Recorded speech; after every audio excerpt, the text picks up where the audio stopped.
Hello बच्चों, स्वागत है आप सभी का। यहाँ पे हम लोग समांतर श्रेणी चैप्टर का पहला एक्सरसाइज पहली प्रश्नावली करने जा रहे हैं और इसका फर्स्ट क्वेश्चन आज की इस वीडियो में करने वाले हैं। फर्स्ट क्वेश्चन में अगर आप देखेंगे तो फर्स्ट, सेकंड, थर्ड और फोर्थ कुल 4 इसमें आपको क्वेश्चन दिए गए हैं और आपको इसमें ये चेक करना है कि इसमें से कौन एपी है और कौन एपी नहीं है, यानी कौन समांतर श्रेणी में है और कौन अरिथमेटिक प्रोग्रेशन में नहीं है, आपको ये बताना है। तो एक एक करके हम लोग चेक करेंगे। थोड़ा बहुत बेसिक जो चीज़ें हैं आपको एपी के बारे में पता होंगी, फिर भी यहाँ पे एक बार थोड़ा सा बेसिक हम लोग देख लेते हैं। कोई भी ऐसी श्रृंखला जो कि एक विशेष नियमों का पालन करती है उसे हम लोग श्रेणी कहते हैं।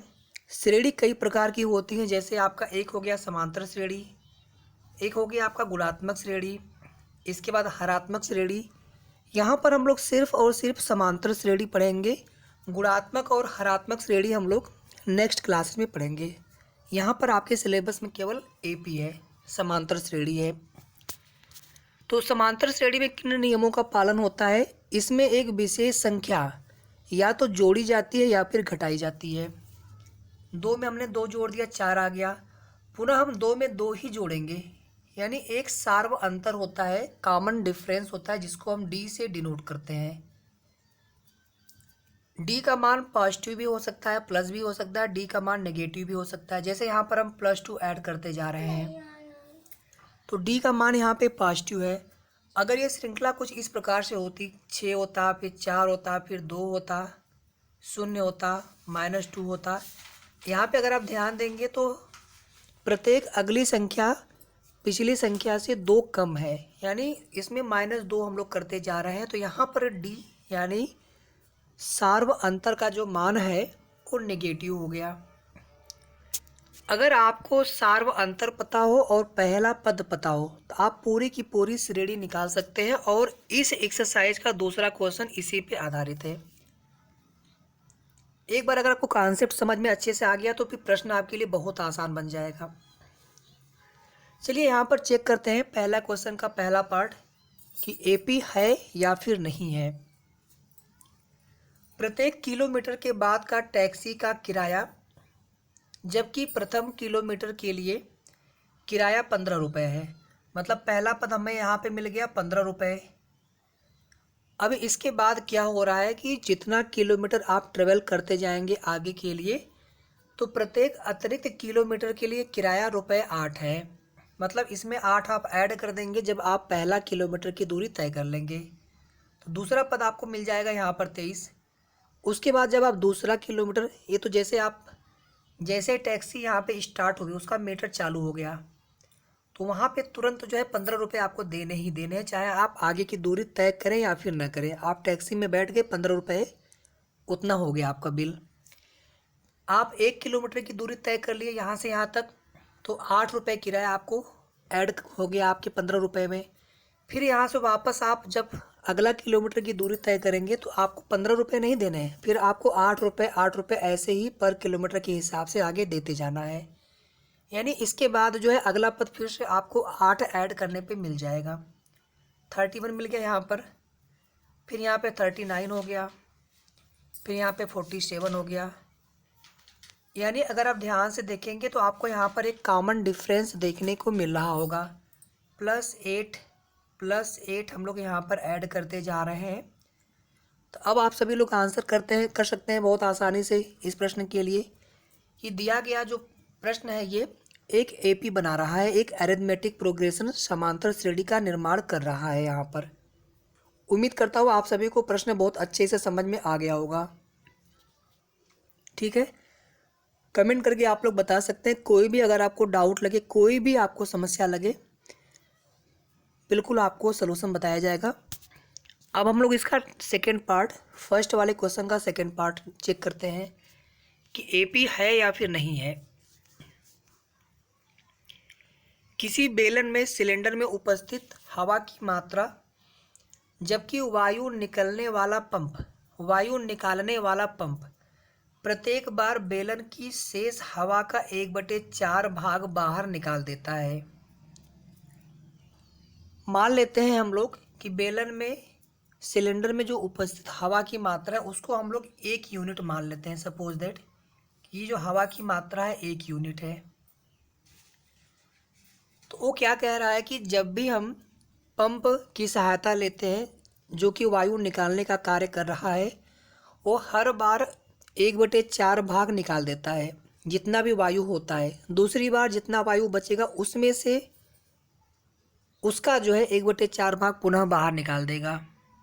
तो अगर हम यहाँ पे मान लेते हैं कि शुरुआत में बेलन में उपस्थित जो हवा की मात्रा है 1 यूनिट है, ये एक हो गया आपका पहला पद। दूसरा पद निकालना है। दूसरा पद कैसे निकालेंगे? पंप की सहायता से हवा यहाँ पे निकलेगी। कितना निकलेगा? जितना उसमें हवा है शुरुआत में इनिशियली उसका 1/4 भाग कर लीजिए आप। का मतलब आप लोग समझते होंगे, का मतलब होता है गुणा, मल्टीप्लाई करना।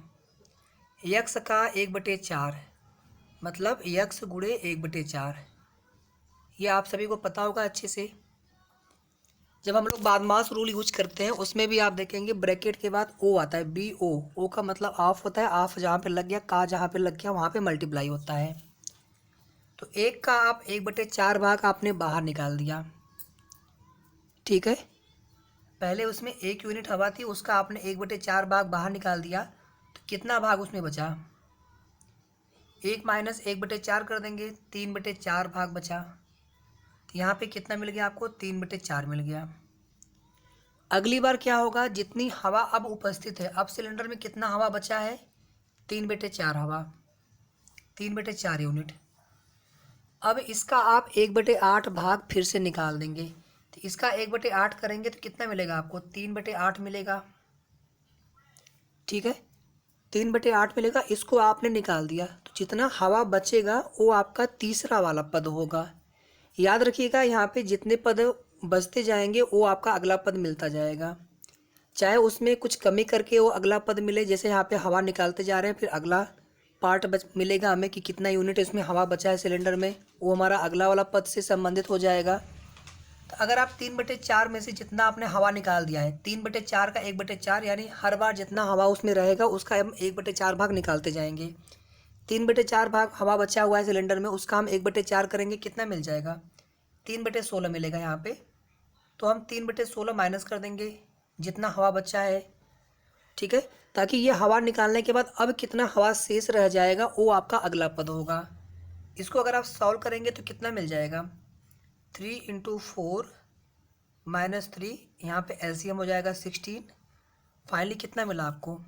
9/16। यहाँ पे मिल गया आपको 9/16। आगे आपको चेक करने की ज़रूरत नहीं है। अगर आप ध्यान से देखेंगे इन दोनों में कितना अंतर है? 1/4 का अंतर है, 1/4 माइनस हुआ है। अगर आप इसमें से 1/4 माइनस करेंगे तो आपको ये पद नहीं मिलेगा। इसका मतलब ये हो गया कि कॉमन डिफरेंस आपको नहीं मिल रहा है, जबकि यहाँ पर होना ये चाहिए था कि जैसे यहाँ पे 1/4 माइनस करने से ये पद मिला, तो ये पद भी आपको इसमें से 1/4 माइनस करने के बाद ही इसको मिलना चाहिए था। यहाँ तक सभी को क्लियर है? कोई समस्या तो बता दीजिएगा आप लोग। जैसे इसमें से 1/4 माइनस करने पे ये मिला हमें, पूरे का हमने 1/4 भाग किया और उसको माइनस कर दिया पूरे में से, फिर इसका हमने 1/4 भाग किया और उसको जो है इसमें से माइनस कर दिया। तो AP नहीं बन रहा है बल्कि आपका एक सीक्वेंस बन रहा है जो कि इस नियम के अनुसार बन रहा है। AP में क्या होता है कि आपको यहाँ पे सार्व अंतर मिलना चाहिए था, चाहे वो नेगेटिव मिले या फिर पॉजिटिव मिले। तो ये आपका AP नहीं है, नॉट एन AP। ये सेकंड वाले के लिए आंसर हो जाएगा। थर्ड वाला पार्ट करेंगे इसके बाद।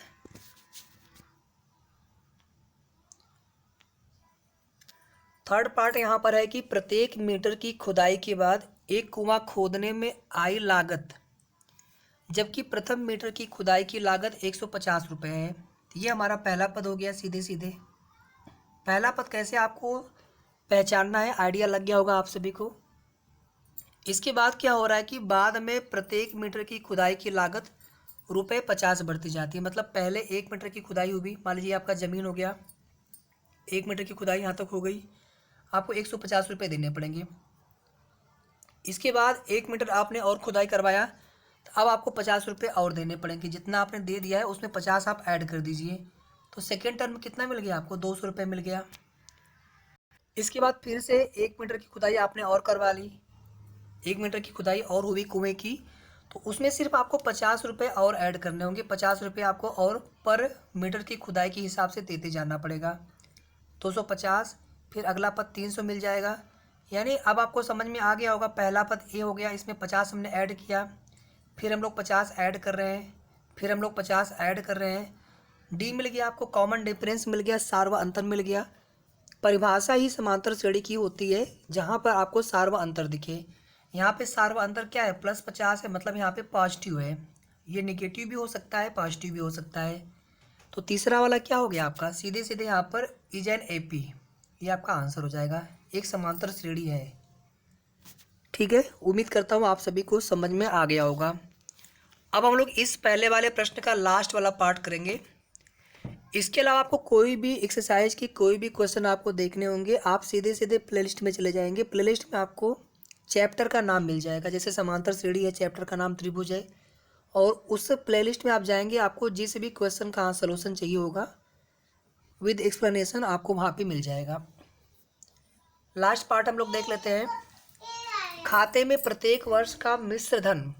मिश्र धन आप लोग जानते हैं क्या होता है। मान लीजिए यहाँ पे मूलधन है 100 रुपये, इस पे ब्याज लगा 10% का, तो पहले वर्ष का ब्याज हो गया 10 रुपये, तो कुल कितना धन हो जाएगा जो आपको पेड करना पड़ेगा, वापस करना पड़ेगा ब्याज के साथ, 110 रुपये हो जाएगा। अगर ये साधारण ब्याज होता तो सिर्फ इसी मूलधन पे ही ब्याज लगता फिर से, लेकिन मिश्र चक्रवृद्धि ब्याज में क्या होता है, यहाँ पे देखेंगे आप चक्रवृद्धि ब्याज लिखा हुआ है।